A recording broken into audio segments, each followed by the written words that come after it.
Mesdames, Messieurs, peuple congolais,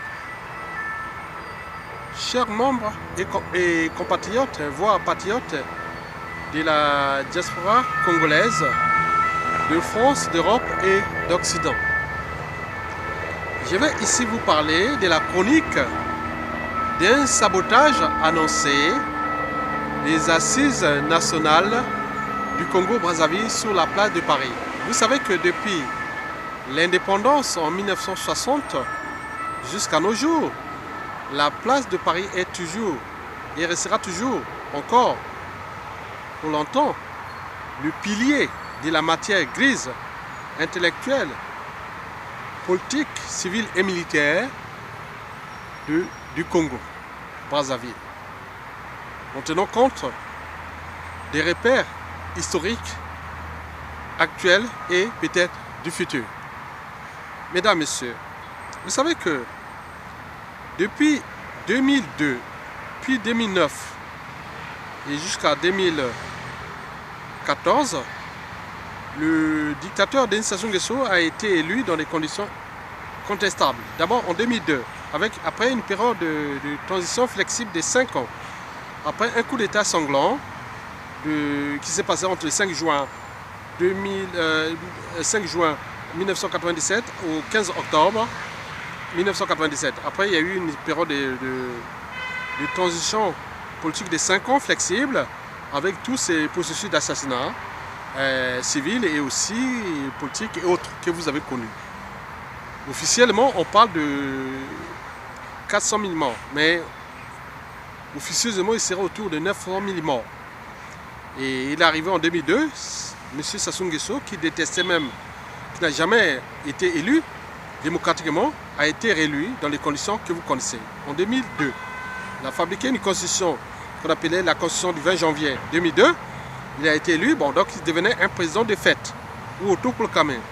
Puis en 2009, il a été réélu dans les conditions que vous connaissez. Parce qu'il n'y a eu que 10% des votants, et parmi ces 10% des votants, 95% avaient dit non. Donc, mais bien sûr, il a été élu. On savait bien qu'on était dans une dictature. Et on attendait 2014, la fin de son septennat. Et donc, il est arrivé la présidence du socialiste du président hollandisme. Donc, c'était un rêve. Déjà en 2014, par exemple, avec Obama, qui avait même prononcé des discours que nous voulons en Afrique, des institutions fortes et non des hommes forts. Et d'ailleurs, avec les sommets France-Afrique ou de la francophonie de 2014, Hollande ajouta, rentra dans la mêlée pour dire oui, donc on était dans un processus. Et donc tout le monde est rentré dans la mêlée, intellectuel, cadre, civil et militaire. On dit qu'on pouvait au moins repenser un rêve commun au sein d'abord du Congo et aussi de la France-Afrique et de la France, et pour poser ces problématiques de ce qui nous divise et trouver le juste équilibre pour avancer. Donc on était dans cette dynamique-là. Et donc cette dynamique a conduit d'ailleurs à la mise en place d'un idéal politique, civil et militaire, unitaire, au sein des membres de la diaspora congolaise, d'abord de France, avec d'autres citoyens, patriotes venus d'Europe et aussi d'Occident. Donc on était dans le rêve commun de l'unité. Donc nous avons mis en place un processus d'unité nationale en vue de Sassou Dégage en 2014. Bon, tout est parti d'abord d'un groupement d'individus, comme dans toute organisation. Donc ils ont préparé ça, il y a eu l'appel de Lyon le 31 mai 2014, que j'ai d'ailleurs participé, et nous sommes partis à Lyon, en région Rhône-Alpes, et donc après là, donc, nous sommes revenus à Paris au moment de la fondation des Assises nationales du Congo. L'événement s'est passé entre le 7 et le 10 juin 2014. Bon, les conclusions et la nomination du délégué général, l'ancien argentier de la période de transition, Jean-Luc Malika, a été désigné délégué général. Je vous informe que la date du 10 juin de la fin de des travaux de la mise en place des assises nationales du Congo répondait tout justement à celui de l'avènement des cérémonies de lavement de mains qui s'est passé en 10 juin 1991 en présence du Premier ministre André Milongo, aujourd'hui disparu, assassiné par empoisonnement, puis aussi en présence du président du Conseil national de la conférence nationale, Monseigneur Milongo, qui aussi, il me semble qu'il est mort par empoisonnement. Mais en présence de M. Sassou Nguesso, qui aujourd'hui est toujours en vie. Donc cette conférence nationale qui s'est terminée ce jour-là, et donc il y a eu un gouvernement de transition, c'est la période de transition que nous avons connue à cette époque-là. Revenons sur les assises nationales du Congo. Donc le 10 juin, nous avons la structure des assises nationales du Congo. Bon, l'idéal c'est que c'était dans le sens de l'unité nationale au sein de la diaspora, oui, au sein de cette élite des cadres civils et militaires en vue de restaurer la démocratie au Congo-Brazzaville en tenant compte des équilibres et de la géopolitique d'abord nationale et aussi internationale, sans oublier notre premier partenaire commun, qui n'est plus notre premier partenaire actuel, il est le partenaire du dictateur, j'appelle la France. Donc on était dans cette dynamique pour repenser ce juste équilibre ensemble pour avancer. Bon, donc tout le monde était motivé, donc le rêve était là. Tout le monde rêvait d'un idéal, oui. D'abord, si je parle de la géopolitique nationale, nord, sud, est, ouest, oui, il y a eu bien des cadres civils, intellectuels, du nord au sud, de l'est à l'ouest, qui étaient au sein de cette structure-là. Donc nous sommes partis là. Et ce que je vais vous annoter, parce que la chronique est là, parce que 4 mois après la mise en place de cette structure, des assises nationales du Congo, qui devenait d'ailleurs le danger du régime politique de Brazzaville, antidémocratique, antisocial et criminogène, incarné par le dictateur Sassou Nguesso. Donc ça dérangeait. Étant donné que ce dictateur a été d'abord installé et réinstallé au pouvoir en 1997 par une coalition armée avec l'intelligence et stratège français.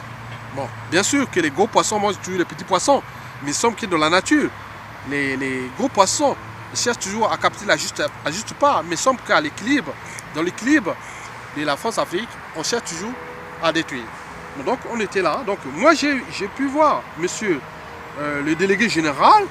Nous étions quelque part dans le 13e arrondissement de Paris en septembre 2014 et c'est là qu'il m'annonça que monsieur Ayatonga, les assises nationales du Congo ne vont plus exister telles qu'elles sont aujourd'hui d'ici 1 an et même 2 ans.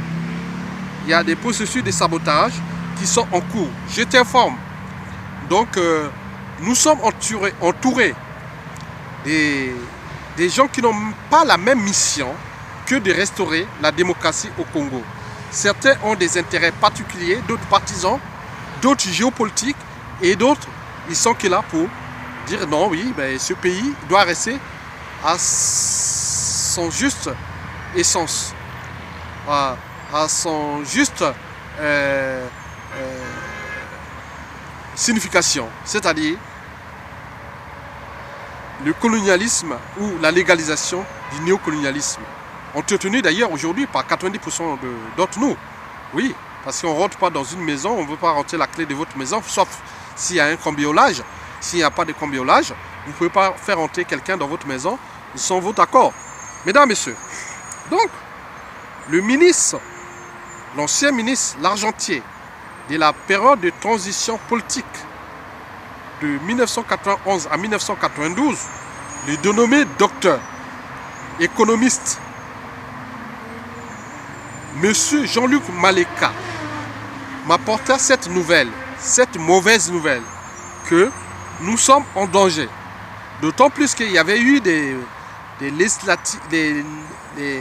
municipales en France en 2014, qu'il y avait la France-Afrique qui s'était accaparée de l'hollandisme et que nous connaissons les conséquences jusqu'au présent, qui ont d'ailleurs porté la poisse non seulement au président Hollande, mais aussi à tous ceux qui ont conspiré non seulement contre ce président et lui-même membre de cette conspiration, parce que quand on est président, on sait gérer les périphériques et tout ce que vous connaissez, les consommables et tout.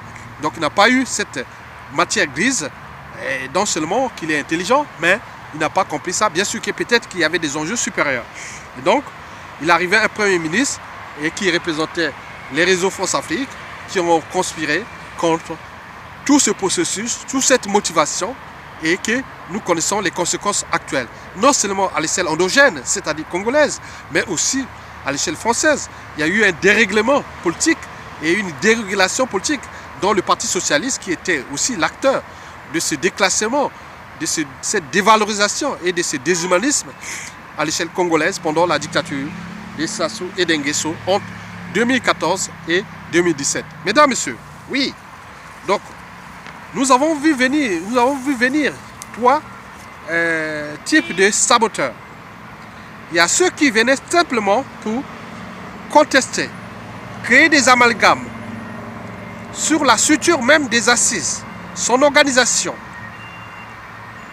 sa direction et les choix politiques et économiques et autres à l'échelle extérieure et aussi intérieure par rapport au lien entre les assises nationales du Congo et la souffrance du peuple à l'échelle endogène.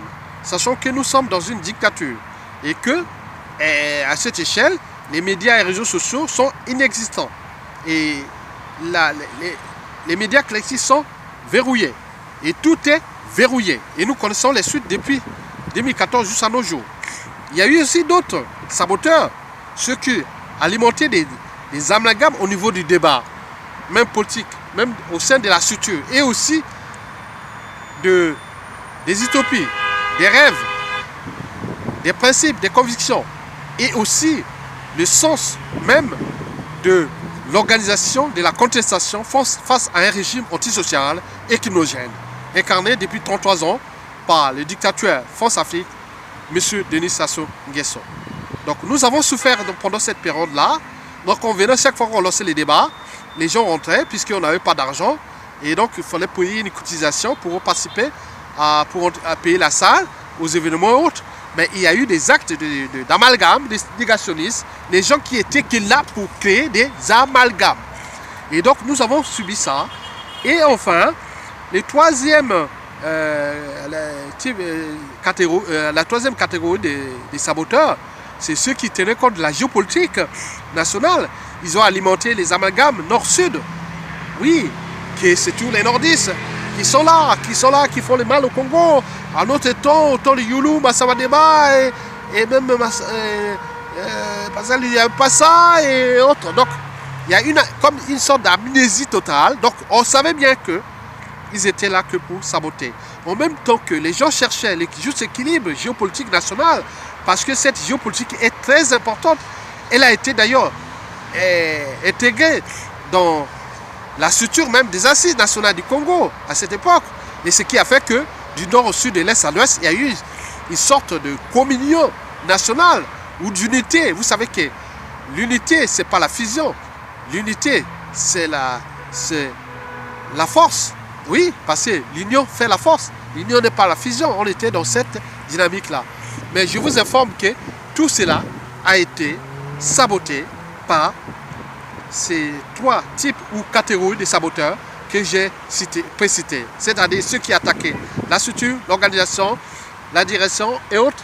Et les deuxièmes qui a alimenté des amalgames dans le débat, qui venaient simplement pour saboter, créer des amalgames. On n'arrivait pas à terminer les réunions et autres. Et donc on voit puis géopolitique et d'autres qui vont parler. D'un côté on parle là, ils viennent alimenter des amalgames nord-sud en tenant compte de ce que l'éducateur qui est d'ailleurs du nord.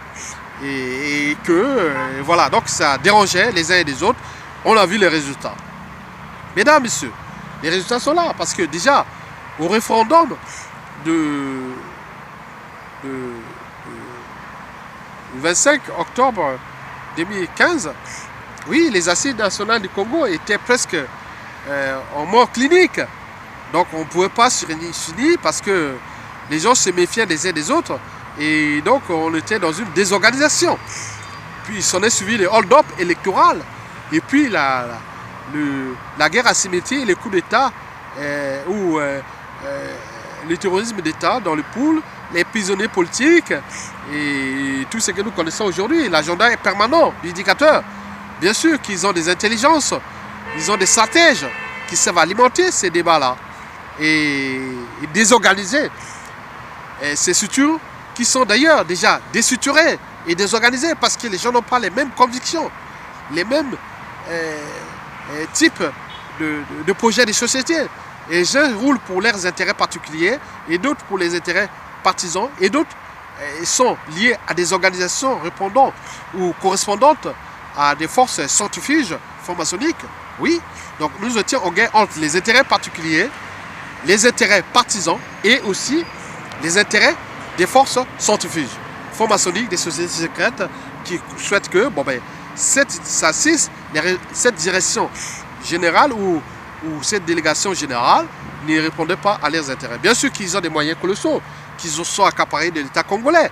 Bien sûr qu'ils utilisent ces forces, ces moyens qu'ils ont accaparés de l'État congolais pour nuire simplement cette résistance positive, intellectuelle, politique et militaire à l'échelle extérieure. Donc, nous étions là. Donc, nous étions devenus comme des boxeurs. Un boxeur qui a des mains attachées derrière. Donc, on ne peut pas. Donc, mesdames, messieurs, pourquoi sommes-nous arrivés là? Bien sûr, la problématique porte à examiner des éclairages sur le tribalisme politique qui n'a pas existé qu'avec Sassou Nguesso. Il a commencé bien avant Sassou Nguesso, depuis 1959 jusqu'à nos jours. Et les intellectuels ou cadres civils, politiques et militaires répètent toujours les mêmes erreurs, et qui ne sont pas en mesure de repenser d'autres modes de pensée qui intègrent ces problématiques de tribalité en tenant compte des enjeux majeurs, c'est-à-dire repenser un cadre politique congolais en tenant compte de ces problématiques anthropologiques et culturelles. Bien sûr, l'Africain est toujours là quand au moment de contester, mais quand il a le pouvoir, il ne sait plus que faire. C'est ça le problème. Bon, il faut aussi tenir compte, la problématique porte aussi, on est arrivé là parce que les problématiques portent aussi à examiner des intérêts particuliers. Ceux qui ont infiltré et qui étaient devenus des agents, ils informaient bien sûr le régime à travers des réseaux d'espionnage, de flicage et autres. Ça, on le sait, bien sûr. Ils ne travaillaient pas gratuitement. Donc, ils ont travaillé, donc ils ont touché, il y a eu des contreparties, soit en numéraire, ou par des missions autres, ou par des trains de vie autres. Donc, c'est ça les dangers qu'on a eu. Donc, on se demande qu'ils sont-ils devenus dans leur conscience, parce qu'ils ont saboté ces assises. Maintenant, quel est leur état d'esprit aujourd'hui, au niveau de leur conscience? Parce que dans les assises nationales du Congo, c'est même de la résistance sur la place de Paris. Plus personne ne fait plus confiance à personne. Et ça arrange le régime d'ailleurs. C'est comme on dit en politique, l'art de diviser pour régner. Bien sûr, le peuple est aux arrêts, le pays déclassé. Et qu'est-ce qu'ils font dans leur conscience? Et ceux qui ont été là pour venir participer aux assises, à toute cette dynamique, pour la saboter. Et bien sûr qu'ils ont eu de l'argent. Personne ne sera, les services seront, c'est pour les besoins historiques. D'autres les savent. Et les réseaux des Sassou Nguesso informent les uns et les autres. On connaît les pions, les autres qui sont là pour alimenter. D'autres à partir des réseaux ethnocentriques. Et d'autres aussi, simplement géopolitiques, ils sont alimentés. Et des relations faites, de relations personnelles entre les familles et autres. Donc ils sont là pour détruire. Au détriment, bien sûr, du peuple congolais. Et voilà. Et sans oublier les intérêts partisans. Vous savez qu'en Afrique, avant d'être acteur, homme politique, intellectuel, on est avant tout d'appartenance tribale ou ethno-régionaliste. Et c'est ça qui pose problème, la problématique nord-sud au Congo. Oui, le paradoxe c'est que beaucoup qui ont conspiré contre les assises et qui continuent toujours à alimenter les amalgames sur les meetings et les conférences en salle et autres, et la plupart étaient du Sud, alors que les dictateurs de Sassou Nguesso ont été de déclasser ce même Sud Congo. C'est le paradoxe. Et ce que je me pose la question, est-ce que le général Mokoko, élu président de la République, il aurait bombardé le pool, emprisonné tous les prisonniers politiques qui soient du nord, du sud, de l'est à l'ouest? Est-ce que nous serons dans cette situation-là? est-ce qu'il aurait traité indignement Denis Sassou Nguesso et toute sa famille et autres? Bien sûr que non. Mais quand on parle dans la partie nord, on dit que bon, ben, Sassou Nguesso dit non, mais le danger de Mokoko, c'est qu'il veut remettre le pouvoir au sud, après 5 ans. Donc, alors qu'il vient voir les nordistes, il dit non, le danger, c'est les sudistes. Mais donc, il crée des situations qui sont dangereuses pour des générations futures parce que nous sommes dans un volcan dormant. D'ailleurs, le président, comment on l'appelle, Youlou, l'avait bien dit qu'un jour ou l'autre, nous aurons un fou à la tête de ce pays. Et si ce fou est désormais Sassou Nguesso, et si demain nous aurons encore un plus fou, parce que la situation n'est pas seulement économique, politique, sociale et autres, mais ce qui se passe dans nos cerveaux. La haine est déjà là. Vous savez qu'en Bosnie,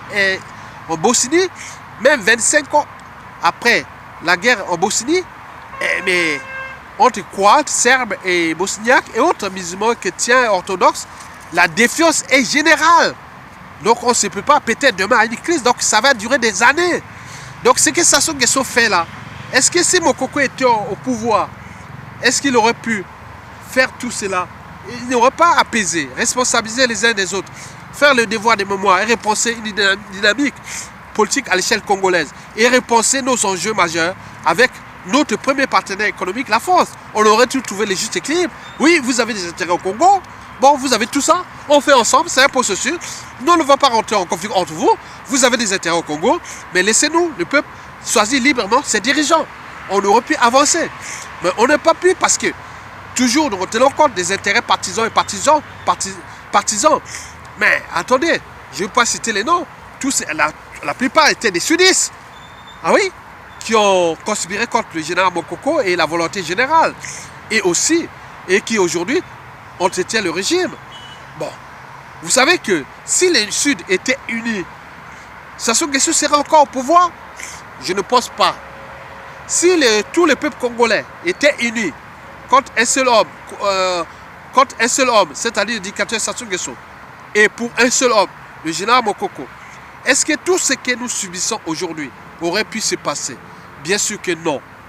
Mesdames, Messieurs, je pense que la question que je me pose toujours, qui me fait mal, c'est la question des flicages, l'espionnage et de tous ceux qui sont au sein de la diaspora, qui ont trouvé un moyen de vivre sur le dos des autres, c'est-à-dire on lance des associations et autres de la diaspora pour donner des informations, déclasser, créer des amalgames, du négationnisme.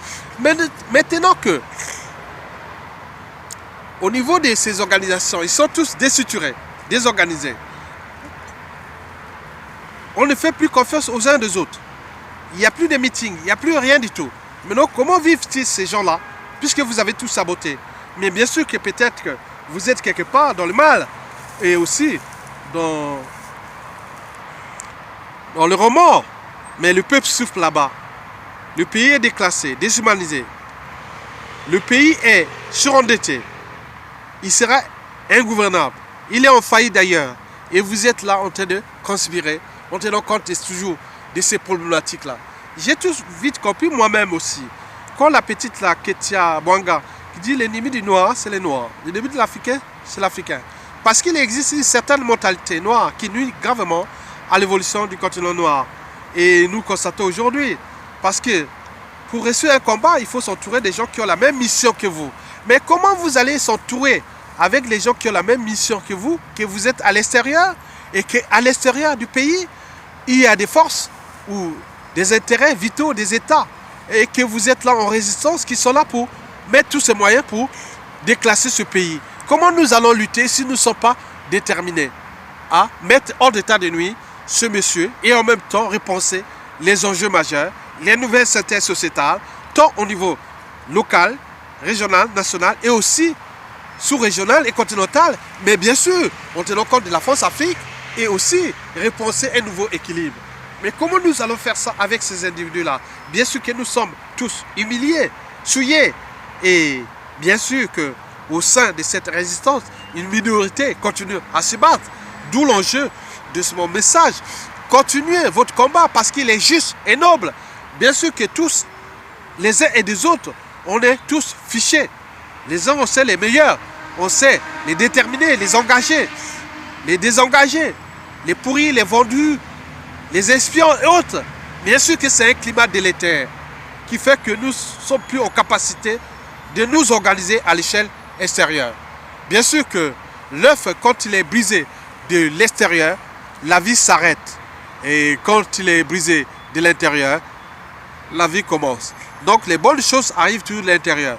D'où l'enjeu de se regrouper à l'échelle intérieure, parce que cette diaspora congolaise, soi-disant la matière grise, elle est aujourd'hui souillée. Elle n'est pas en capacité de s'entendre sur un projet commun. Parce que ce qui se passe au Congo-Brazzaville ne se passera jamais dans le monde arabe, ni en Asie, ni en Amérique latine, ni en Europe d'ailleurs. Oui, parce que ici, l'utopie, les convictions, c'est un esprit. Cet esprit est d'ailleurs entré dans l'ère ADN. Bien sûr que la liberté, ça se mérite. Celui qui est libre et ne met pas en pratique sa liberté acquise, cela veut dire qu'à l'intérieur de son être, il ne sera jamais libre. Quelqu'un de libre adore mettre sa liberté en jeu. Sinon, à quoi ça sert d'être libre? Voilà. Donc, tous ceux qui sont là pour infiltrer et transmettre des informations à des services, à des forces centrifuges, à des réseaux mafieux et autres, bien sûr, qui vivent leur train de vie d'héroïne, on les voit. Mais juste à combien de temps encore? Je suis sûr que le peuple aura toujours le dernier mot. Mesdames, Messieurs, je pense qu'en votre âme et conscience, peuple congolais, le combat contre la dictature de Sassou Nguesso est à la fois dur et passionnant. Au final, le dernier mot revient toujours au peuple. Parce que nous sommes les souverains. Parce que nous sommes éternels. Parce que quand il y a un qui tombe, il y a un autre qui sort. Et parce que Sassou Nguesso a désormais des embrouilles avec 9 familles congolaises sur 10. Aucun membre de sa famille, ni de son clan autre, ne pourra diriger le Congo. Ça, on le sait. Sassou Nguesso, c'est une marque déposée qui a été préfabriquée depuis Paris, depuis l'Élysée, qui aujourd'hui, au sein même du nouveau pouvoir de Emmanuel Macron, le sait. Parce que ce mec-là apporte la poisse à la France. Donc demain, si Emmanuel Macron ne prend pas en compte cette volonté générale du peuple congolais et restructurer cette résistance pour qu'un demain, on trouve un terrain d'entente, une entente cordiale entre la France et le Congo, en tenant compte des intérêts vitaux des uns et des autres, c'est-à-dire les intérêts des peuples, les intérêts des États. Oui, la France est un gros poisson, mais il doit capter qu'il a juste part à l'échelle congolaise au XXIe siècle. Elle sera d'ailleurs rentrée dans les nouvelles synthèses sociétales et civilisationnelles. Mesdames, Messieurs, oui, vous savez que dans toute relation humaine, qu'elle soit État, entreprise ou association, il y a 3 mots-clés. Confiance, méfiance et défiance. Oui, cette règle est universelle et immuable. On fait toujours confiance à un individu, à des individus, à un produit, à une marque, à une entreprise, à une association, à un État, à des institutions, à des organisations, etc., etc. Et si on n'a plus confiance, on rentre souvent dans le doute. Donc si je doute, donc je pense. Si je pense, donc je suis. Le cogito, René Descartes. Donc la méfiance est dans le doute. Donc si je doute, donc je suis en méfiance. Donc je ne fais pas confiance. Et si je ne fais pas confiance, cela veut dire que je réfléchis, je pense, je gère moi-même mon cerveau. Donc, qui gère soi-même son cerveau, qui sait juger, ça veut dire que vous êtes au stade d'humanité. Le stade d'humanité, c'est la raison. La raison, savoir gérer soi-même son cerveau, savoir douter, réfléchir, penser, réajuster, arbitrage, positionnement, synergie, dialogue, antagonisme et autres mots-clés. Ça, c'est dans le cerveau. Donc, si je doute, donc je pense. Si je pense, donc je suis raisonnable. Donc, l'animal ne pense pas, ne doute pas. Parce que chez l'animal, l'instinct commande. L'animal obéit. L'animal est l'incarnation d'une totale servitude à la nature. On ne peut parler de la raison que pour un être qui s'est affranchi du déterminé naturel. Donc nous sommes au stade d'humanité. Donc nous devons voir que le monde que nous vivons est un processus de notre pensée. Il ne peut être repensé sans repenser nos modes de pensée. C'est-à-dire nos mentalités, habitudes et comportements. Et ce qui nous différencie d'ailleurs de l'animal, c'est l'esprit critique.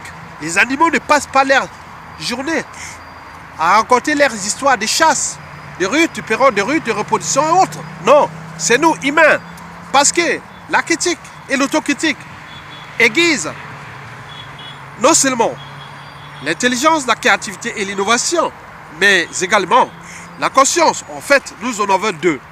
La conscience psychologique, c'est lié à la raison, c'est-à-dire au sein du doute, de la réflexion, de la pensée. La pensée est ce que nous appelons à l'échelon macroéconomique le progrès.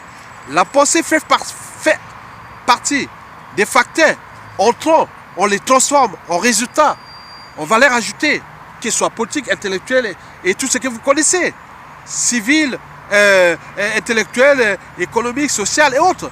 La pensée est au cœur de ce que nous appelons le progrès, les utopies, les rêves et autres. Nous sommes dans un monde défini, dans un cadre, dans un plan. Nous devons repenser ces équilibres-là, à cette échelle-là de la force Afrique, pour que nous créions ensemble une dynamique de coopération ou de partenariat gagnant-gagnant en tenant compte de la liberté des peuples. Et le marché reste le marché. Moins de bureaucratie, plus de dynamisme économique et de marché. Mais pourquoi nous ne sommes pas en capacité de la repenser à l'échelle congolaise, à l'échelle France-Afrique, à l'échelle de la France et de ses carrés? En analogie ou en comparaison au monde anglophone à l'échelle africaine. Ce monde, il y a moins de dictateurs, moins de bureaucratie, plus de dynamisme économique. Nous pouvons repenser ça. Mais je voulais aussi dire que dans le sens de la conscience morale, la barrière entre le bien et le mal. Pourquoi laisser libre cours à un dictateur qui s'est accaparé des écosystèmes et qui est en train de tout détruire dans un monde limité par sa densité de matière et que nous sommes là dans une planète finie et nos besoins de consommation sont illimités dans un monde fini, dans une planète finie. Mais pourquoi ne pas repenser les enjeux de demain et repenser les problématiques de la liberté, des libertés fondamentales, de la volonté des peuples et aussi en intégrant les enjeux interactifs entre petite puissance économique, grande puissance économique, petit poisson et gros poisson et tout ce que vous connaissez. Donc, l'enjeu est là. L'enjeu est là. Pourquoi venir saboter la résistance congolaise face à ces monstres qui ont en train de tout déclasser? Parce que nous sommes en train de fabriquer des monstres puissance 10, 20, 30, 100 à l'échelle congolaise. Bien sûr que ce dictateur n'a tué que les Congolais. Et si demain, ceux qui n'ont plus rien à perdre et qui sont à l'échelle congolaise et qui sont au sein de la diaspora, nous prenons les problèmes du terrorisme, bien sûr qu'il y aura d'autres formes de terrorisme qui vont arriver demain. Et si nous ne repensons pas ça, et qu'est-ce que nous allons faire? Et dire oui, la France victime du terrorisme, l'Europe victime du terrorisme, alors que nous sommes en train de nourrir la matière qui nourrit les terroristes. Bien sûr que le terrorisme actuel est religieux, mais demain, il y aura d'autres formes de terrorisme par rapport à tous ceux qui ont perdu leur famille, leur vie, à cause de ces intérêts majeurs et autres. Et alors là, nous pourrons dire que quelle connerie. Bien sûr, je suis qu'un conographe, parce qu'un conographe étudie la conographie. La conographie, c'est la répartition géographique des cons dans le monde. Vous savez que dans toute race et couche sociale confondue, du clochard au milliardaire, la proportion des cons est la même. Règle universelle et immuable, 99% de cons. Bien sûr, je savais, au sein du pouvoir Hollande, j'étais persuadé qu'il y avait des cons. Même au sein du pouvoir d'Emmanuel Macron, je le sais. Ne parlons pas du régime du dictateur Sassou Nguesso. Tout ce que vous faites d'hypocrisie et autres, tout c'est dans la culture globale. Bien sûr que le régime, après avoir saboté les assises nationales du Congo, beaucoup se sont retrouvés dans les médias réseaux sociaux. Bien sûr, ils ont les moyens colossaux qui sont en train de saboter les comptes des médias sociaux, mais c'est une culture qui est très, aujourd'hui, en étude au sein même de la diaspora et de ces élites qui vont demain diriger le Congo. Parce que c'est un terrain de jeu. Comment un dictateur peut mettre ses moyens pour détruire les médias et les réseaux sociaux, des gens qui sont retrouvés dans les réseaux sociaux, mais demain, les mêmes méthodes pourront être utilisées contre eux-mêmes. Donc, nous sommes dans un monde d'intelligence. Et donc, vous préparez des guerres de demain, non seulement, aussi, sans oublier les chaos de demain. Donc, notre jeu est d'éviter que nous terminons cette affaire Afrique dans le chaos. Je veux qu'il se termine de façon plus noble et civilisée. D'où l'enjeu du président Macron de demander à M. Denis Sassou Nguesso de mettre hors d'état de nuit et que nous pouvons organiser une conférence générale, souveraine, sur les intérêts. Oui, la démocratie, trouver un cadre d'abord parce que nous avons deux pouvoirs. Parce qu'au Congo, il n'y a pas de guerre des religions au Congo. Nous avons deux pouvoirs, le pouvoir politique et aussi économique. Le pouvoir politique, on peut trouver les justes équilibres géostratégiques pour qu'il y ait la liberté, on libère les prisonniers politiques, on arrête les guerres de le pool, on met des situations qui sont hors d'état de nuit, on reconstruit les équilibres économiques à cette échelle et en tenant compte d'une évolution des problématiques des coopérations militaires, de forces et autres. Ça peut être un processus pour que la force ne soit pas l'otage du fonds CFA. Parce que l'Allemagne s'est affranchie de l'Afrique depuis la fin de la Première Guerre mondiale. Elle est toujours là, toujours la première puissance économique d'Europe. Ne parlons pas de la Grande-Bretagne qui s'est affranchie de l'Afrique anglophone depuis sa décolonisation. Mais il me semble qu'il n'y a plus de dynamisme là-bas. Donc la force peut repenser. Oui, la vie c'est comme un bicyclette. Pour garder l'équilibre, il faut avancer. Mais nous ne pouvons pas repenser cet équilibre sans repenser l'individu, sans repenser nos modes de pensée. Et voilà, donc on ne va pas laisser gérer ces crises antérieures et actuelles avec les mêmes qui ont engendré ces crises. D'où l'enjeu de repenser un autre mouvement dynamique à l'échelle Force Afrique et nous pouvons créer des valeurs ajoutées économiques et que demain, on ne sait pas que demain, nous serons sur tous les plans économiques, intellectuels, culturels et autres, les dynamiques entre la France et le Congo, entre la France et sa Force Afrique, au niveau de l'éducation, de l'enseignement supérieur, de la recherche, de l'économie, des valeurs ajoutées, des matières premières, du tourisme et autres. C'est un dynamisme dans le sens de repenser un développement soutenable. Oui, je dis développement soutenable. Parce qu'on ne va plus avoir une croissance illimitée. Oui, le modèle économique occidental est désormais fini. Il est dans les passes. On parle de croissance, il ne va plus avoir. Donc il faut repenser d'autres modes d'organisation de l'économie circulaire. Oui, l'éducation circulaire, le culturel circulaire. Et tout ça, nous pourrons repenser ça pour repenser le but même de la condition humaine. C'est-à-dire l'accès aux libertés fondamentales, aux droits sociaux, l'accès à l'eau potable, à l'énergie, à l'éducation, à la justice, à la sécurité et compagnie.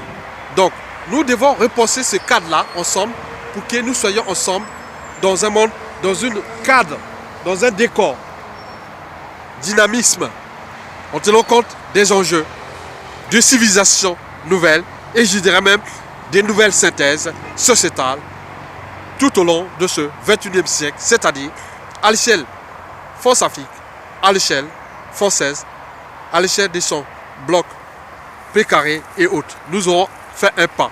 Oui, je n'attends pas que la mort m'apporte un bagage. Oui, ou la mort m'apporte un talent. Parce que l'être est, le non-être n'est pas. Donc il ne suffit pas d'avoir des bagages, mais il faut savoir où les déposer. Je l'ai déposé ici, quelque part en région parisienne, dans le centre de l'humanisme et des enjeux des civilisations nouvelles à l'échelle congolaise d'abord, puis sous-régionale africaine, continentale et planétaire, sans oublier à l'échelle France-Afrique. Mesdames, Messieurs, je vous remercie.